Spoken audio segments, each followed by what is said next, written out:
Hello, I'm David. Welcome back to our new $100 Note podcast series. The podcast series dedicated to informing you of everything you need to know about the redesigned $100 note. You've joined us for episode 2 in our series, How to Detect a Counterfeit. I hope you caught the first episode where we learned that the design of the new $100 note includes 2 new advanced security features, the 3D security ribbon and the bell in the inkwell. Remember, we want you to know about the note's security features so that if you have a reason to doubt that the note you're about to accept is real, you know what to look for to verify its authenticity. Today's show, I'm excited to say, is going to be fascinating. First, we'll continue to learn about security features that are included on the new $100 note, such as the portrait watermark, the security thread, color shifting ink, raised printing, and microprinting. Not only will we learn how these features help protect you from accepting a counterfeit note, but we'll also show you some of the tricks counterfeiters use so that you can avoid fakes. We're going to demonstrate how counterfeiters fool businesses and consumers, and we'll actually meet with one of the leading forensic scientists who will show us the clues that help put the counterfeiters behind bars. Think about it. Counterfeiters don't need to get their notes exactly right. They just need to make them good enough to trick someone. Stay tuned and we'll show you how, with minimal effort in just a few seconds, you can check the new $100 note and be sure that it's real. Our special guest today plays a primary role in the United States Secret Service's global pursuit of counterfeiters, Supervisory Counterfeit Specialist Kelly Harris.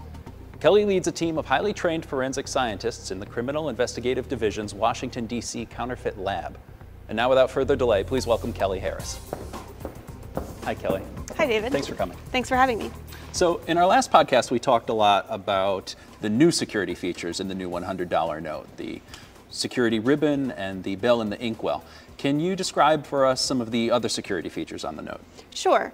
I have an example of the new 100 here. And as you mentioned, you've already discussed the 2 new security features.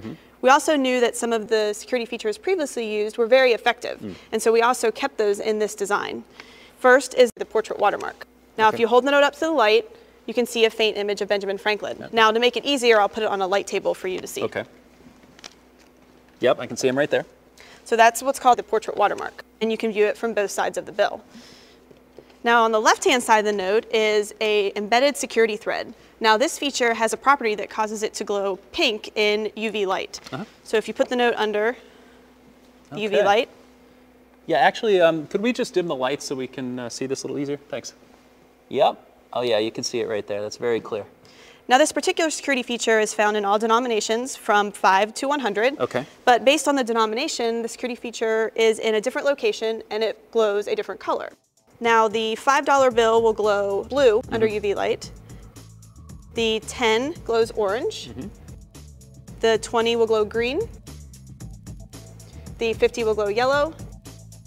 And then the 100 glows pink. Okay. Can you see it from both sides of the note or just from the one side? You can view it from both sides, but depending on which side you actually put the UV light, the thread might look a little different. All right, so are there any other features? Well, there is actually a feature called color shifting ink. Now, this is found in the lower right corner, and it uses the same ink that's found in the bell and the inkwell. Okay. Now, if you take the note and tilt it back and forth, you'll see that the 100 in the lower right corner actually shifts from copper to green. Whichever way you tilt it, it'll change. Just tilt it back and forth. Okay. One other very easy to recognize feature for the consumer is the raised printing.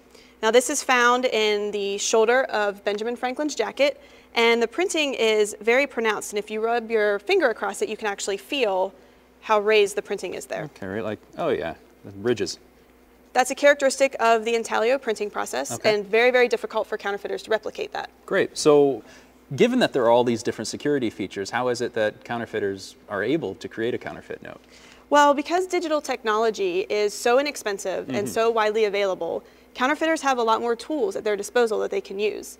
Now, a lot of these tools will help them replicate the overall image and the look of the bill itself, but what they aren't able to do is replicate a lot of those security features that we've talked about.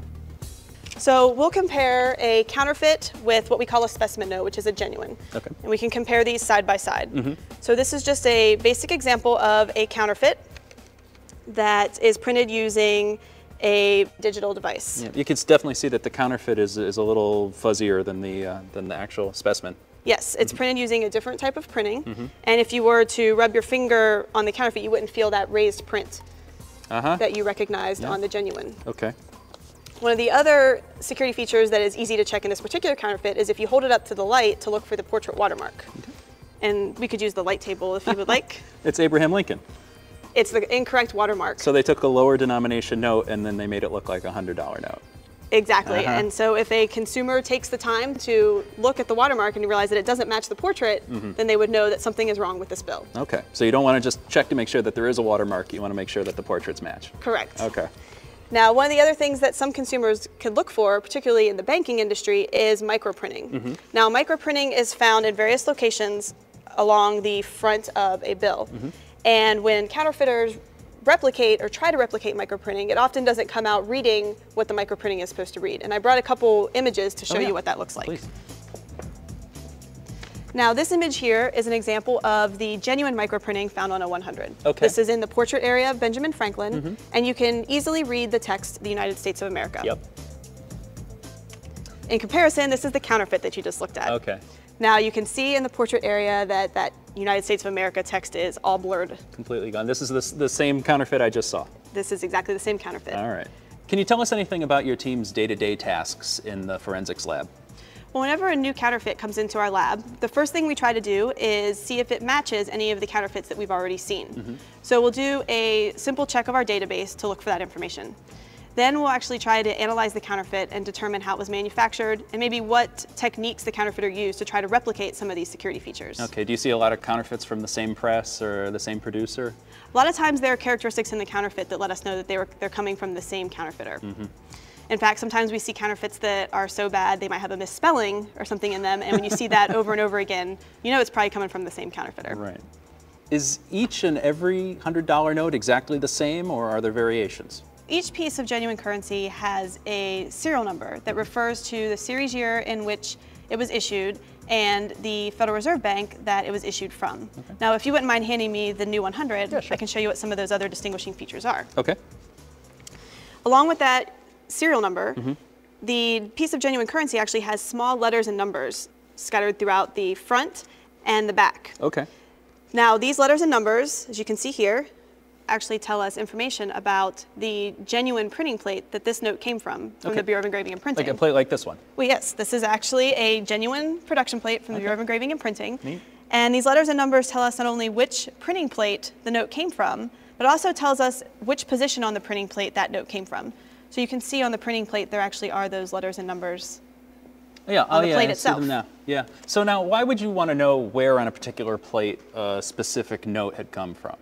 Well, we use those letters and numbers in regards to counterfeits because obviously a counterfeiter is also going to have those letters and numbers on their counterfeit. Oftentimes, counterfeiters will use the same patterns of letters and numbers. Okay. So we enter that into our database and it helps us connect possible counterfeits together. Now, what are some simple tools that merchants and consumers can use to protect themselves from counterfeit notes? Well, there are a couple very inexpensive and easy to use tools that the consumer can have. The first is what we call a magnifying loupe. Okay. This is a very inexpensive magnifying device that you simply place on top of the bill in question, and you can look for some of those smaller features like microprinting. Right, that we saw earlier on the monitor. Yes. What else? Well, a very small handheld UV light would also be helpful if you wanted to view the pink UV security thread found on the 100. Okay. Makes sense. Now, I've always wondered about those pens that cashiers use at the checkout. Are they reliable? That counterfeit detection pen is not always the most reliable resource to have because while it detects some of the components of paper that might be used to produce counterfeit, it also is very easy for the counterfeiters to treat their counterfeit so that it won't react to that type of pen. Okay, so you want to rely on the security features that are built into the note itself. Yes, that's very important. Okay. Oh, what's my incentive to check currency at all? Well, when you are the one that is left holding a counterfeit bill, you're the one that loses the money. So if you accept a counterfeit 100, you're going to lose that $100. So that's why it's very important for us to educate the public on what security features to look for. If they know those features, then they can be confident that they're accepting a genuine bill. All right. Thanks, Kelly. Thanks again for having me. If you suspect you've been passed a counterfeit note, here are a few tips.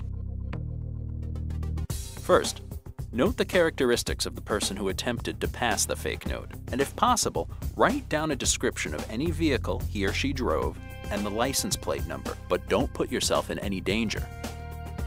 Next, immediately contact your local police department or United States Secret Service field office. Secret Service contact numbers can be found on the Law Enforcement Interactive Map on www.newmoney.gov.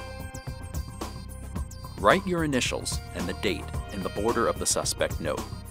Remember to limit the handling of the note and protect it by putting it in an envelope. Only turn the note over to a police officer or a U.S. Secret Service agent. This information and more on how to authenticate a new $100 note can be found on our official website at newmoney.gov. And now it's time for our special edition Did You Know Trivia segment, Spotlighting!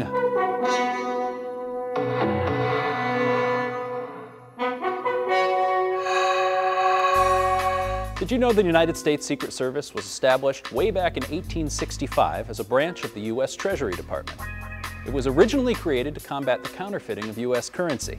Back then, after the Civil War, it was estimated that 1/3 to 1/2 of the currency in circulation was counterfeit.